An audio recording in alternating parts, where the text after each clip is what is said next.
कि सबको उनकी वाणी पर विश्वास होता है।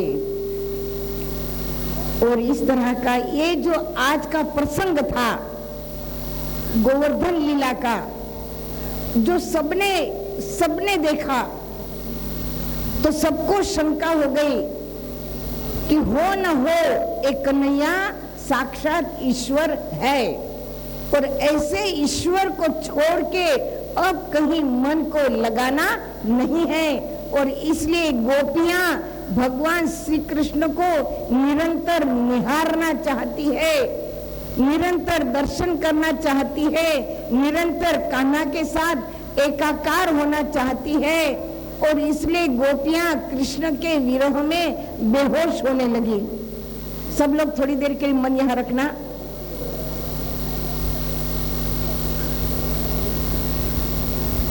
गोपियां बेहोश होने लगी है। कन्हैया ने अपने मित्रों से कह दिया था कि अगर कोई गोपी बेहोश हो जाए तो मुझे बेहोशी को उतारने का मंत्र आता है। और जब गोपी बेहोश होने लगी तो ग्वाल बाल कहने आते, कन्हैया देखो वो गोपी बेहोश हो गई। तो कन्हैया उस गोपी के पास जाते हैं, उसके कान में कुछ कहते हैं और गोपी की मूर्छा उतर जाती है। तो ऐसे कई गोपियों को मूर्छा आने लगी है। कन्हैया को बुलाया जाता है, कन्हैया पास में जाते हैं और गोपी के कान में कुछ कहते हैं और गोपी की मूर्छा उतर जाती है। मूर्छा क्यों आ रही है? गोपियों को कान्हा का बिछोड़ सहन नहीं हो रहा है। तो इस तरह से जो अधिकारी गोपियां थी ईश्वर मिलन की, उनको मूर्छा आती थी।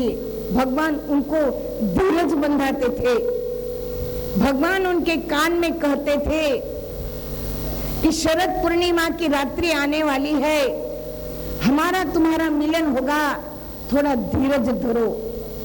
तो एक बूढ़ी गोपी, उसने मूर्छा आने का ढोंग किया कि ये कान्हा पता नहीं ये जवान गोपियों के कान में क्या कहता है, ये मुझे समझना है। और इसलिए बूढ़ी गोपी ने बेहोशी मूर्छा आने का ढोंग किया। तो ग्वाल बाल कान्हा को बुलाने, कान्हा चलो, ओ बूढ़ी गोपी को मूर्छा आई है।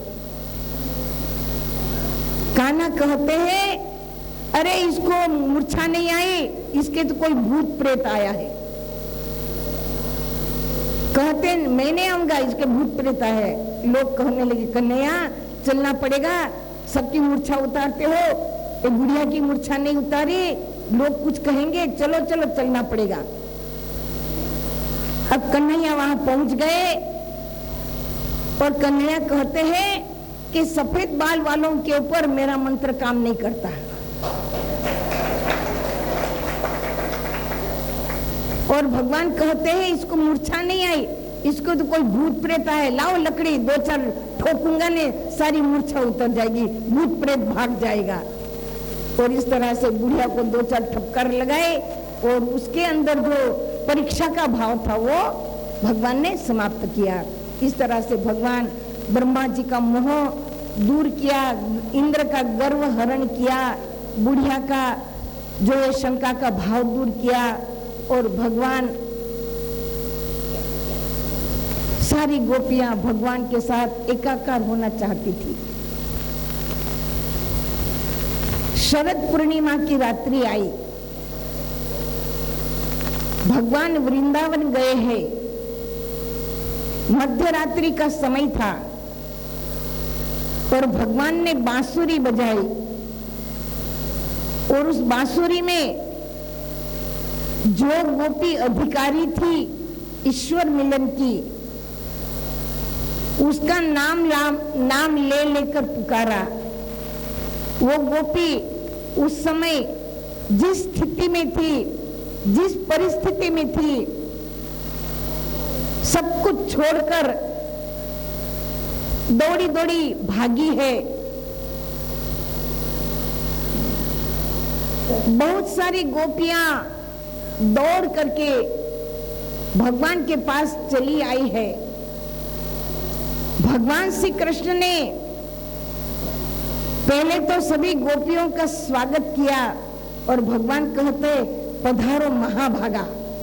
क्या बोला? पधारो महाभागा। महाभागा, महाभागा का अर्थ है महाभाग्यशाली, जो ईश्वर को मिलने आई है। महाभाग्यशाली जो ईश्वर को मिलने आई है। फिर भगवान परीक्षा लेते हैं, अरे ऐसी दौड़ी दौड़ी यहाँ क्यों चली आई हो? क्या जंगल में आग लगी है? क्यों आई हो? चलो जाओ जाओ, अपने घरों की ओर जाओ।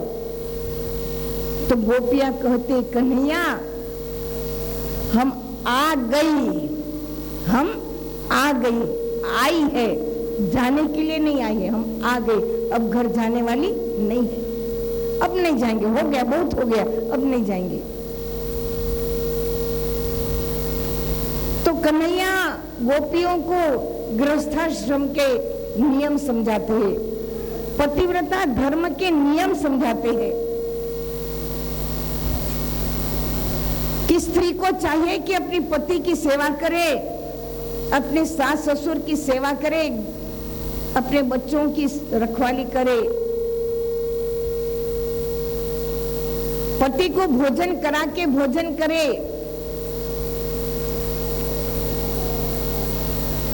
तो गोपियों ने प्रश्न रखा कि यदि पति बाहर गांव गए हो तो भगवान कहते हैं कि तो पति के चित्र को सामने रखकर उनको भोग लगाकर और उनकी जैसी आज्ञा होती है वैसे आज्ञा में रहकर सारे काम करे।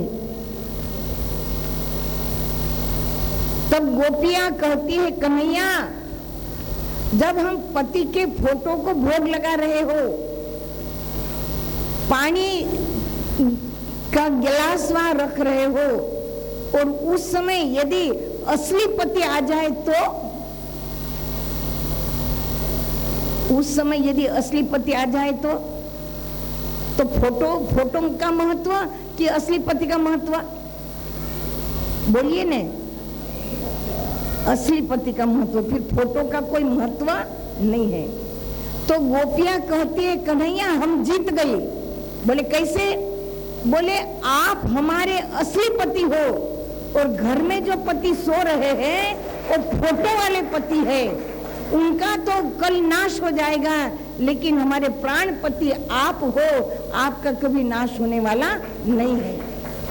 और मीरा को भी यही ज्ञान संत रविदास जी ने दिया था और इसलिए मीरा ने भजन साधना करके अपने अंतर जगत में कान्हा की जो पहले वो जो है पूजा करती थी, प्रेम लक्षणा भक्ति से पूजा करती थी मीरा कन्हैया की मूर्ति की, लेकिन जब संत रविदास जी ने मीरा को उपदेश दिया और कन्हैया ने कुरुक्षेत्र के मैदान में अर्जुन को जो ज्ञान दिया, वो ज्ञान जब मीरा को मिला और मीरा ने जब ध्यान किया तब मीरा अनुभव करके कहती है कि सबके पति परदेश बसत है, लिख लिख भेजे पाती, मेरे पति मेरे हृदय बसत है, मैं न कहीं आती न जाती। एक बहन का पति मर गया तो रिश्तेदार की जो विधवाएं महिलाएं थी वो कहती है कि तेरा पति मर गया, तू अपनी कांच की चूड़ियां तोड़ दे। वो बहन आत्मज्ञानी थी, ध्यान भजन करती थी, उसने सबके सामने फटाक से अपने कांच की चूड़ियां तोड़ दी, सोने के कंगन पहनकर आके सबके बीच में बैठ गई। सबने कहा ये क्या किया? बोल के कांच का पति मर गया, ये पति मरने वाला नहीं है। ये शरीर कांच का टुकड़ा है, तो ये 5 तत्वों का नाशवान शरीर का पति तो मर जाएगा, लेकिन जो प्राण पति परमात्मा है, नैनम छिदन्ति शस्त्राणि नैनम दहति पावक न चैनम क्लदन्ताप्यो न शोष्यति मारुता अच्छेद्योयम दाह्योयम क्लेद्य शोष्य वच नित्य सर्वगता स्थानुर चलोयम सनातन।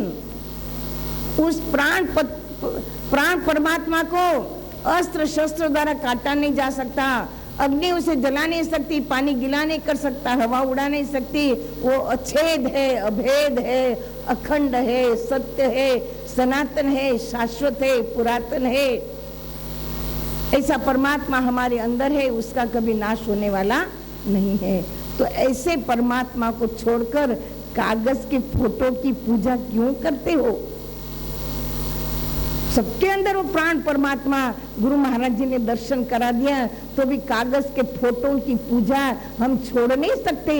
कितने विडंबना की बात है, सोचिए जरा। सबके लिए लागू पड़ता है। मूर्ति है, फोटो है, घर में रखे हैं, उसी के पीछे पड़े हैं कि ये हमारे पूर्वजों ने रखे। अरे ये तो मनुष्य निर्मित है, लेकिन ईश्वर निर्मित जो तुम्हारे अंदर है, जिससे तुम जिंदा हो, जिससे तुम्हारे शरीर की सारी इंद्रियां फंक्शन करती है, उसे असली को छोड़कर नकली के पीछे पड़ोगे, हाथ में क्या आएगा? जरा सोचिए तो सही। क्यों इतना महाराज जी जगह जगह आश्रम बनाकर सत्संग सुनवाते हैं, समझाते हैं? संत महात्मा गला फाड़ फाड़ के सुमिरन करो, भजन करो, सुमिरन करो, भजन करो, ध्यान करो, समझाते हैं, फिर भी अकल नहीं है, समझ में नहीं आता है। क्या खाते हो?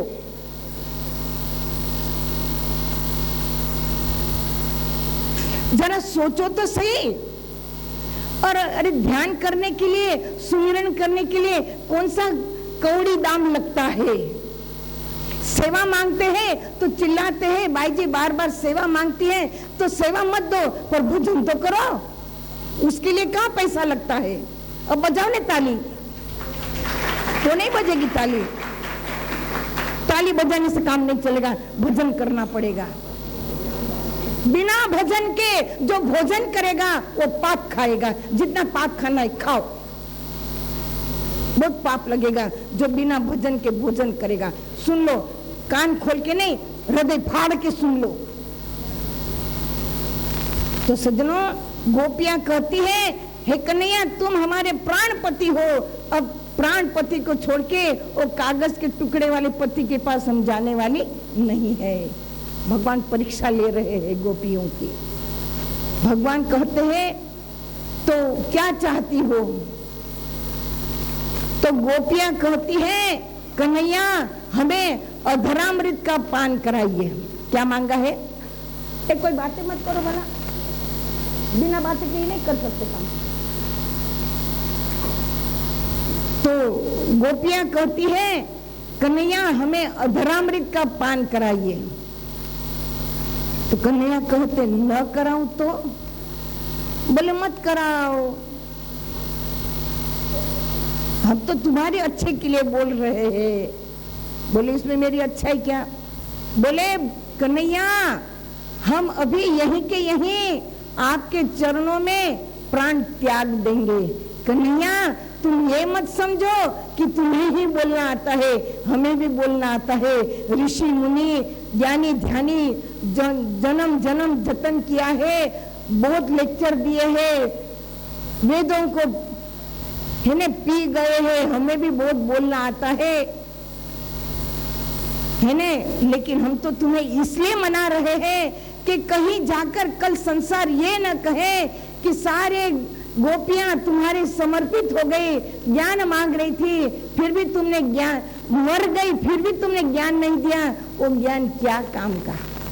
तुम्हारी बदनामी होगी, इसलिए हम तुम्हें मना रहे हैं। हे कन्हैया हमें अधरामृत का पान करा दो।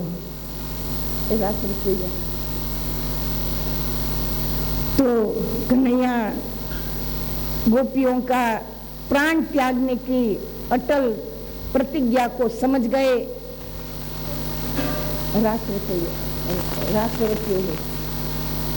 भगवान समझ गए और तब भगवान श्री कृष्ण ने गोपियों को अधरामृत का पान कराया। अब अधरामृत क्या होता है पता है तुम्हें? अधरामृत क्या होता है?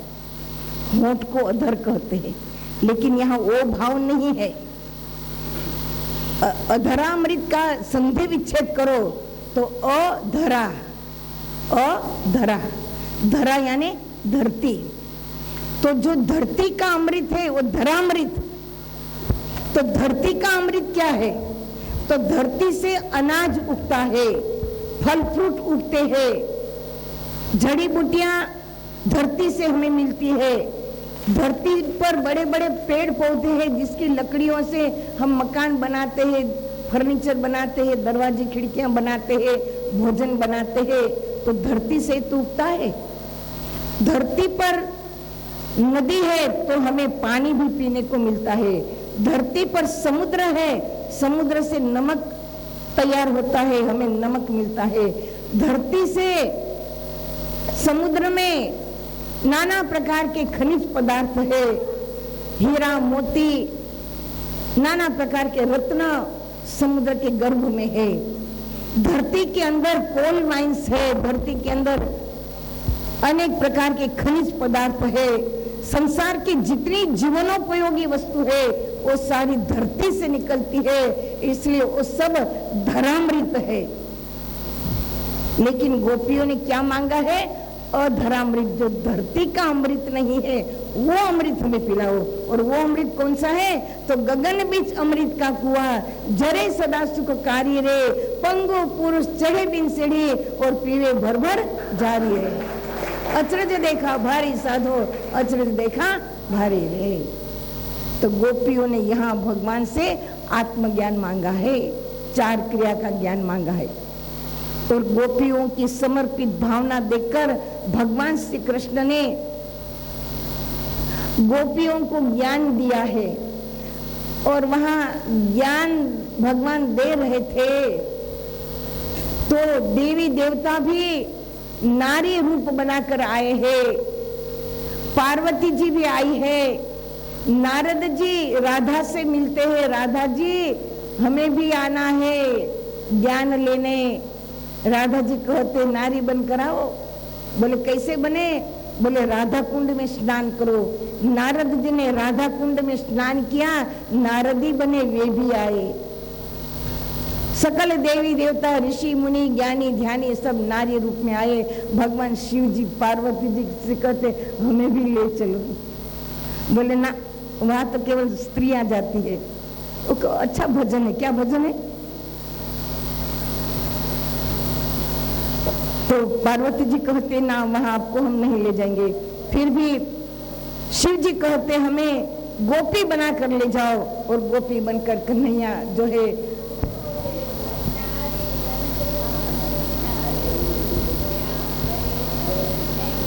हाँ ठीक है वो भजन।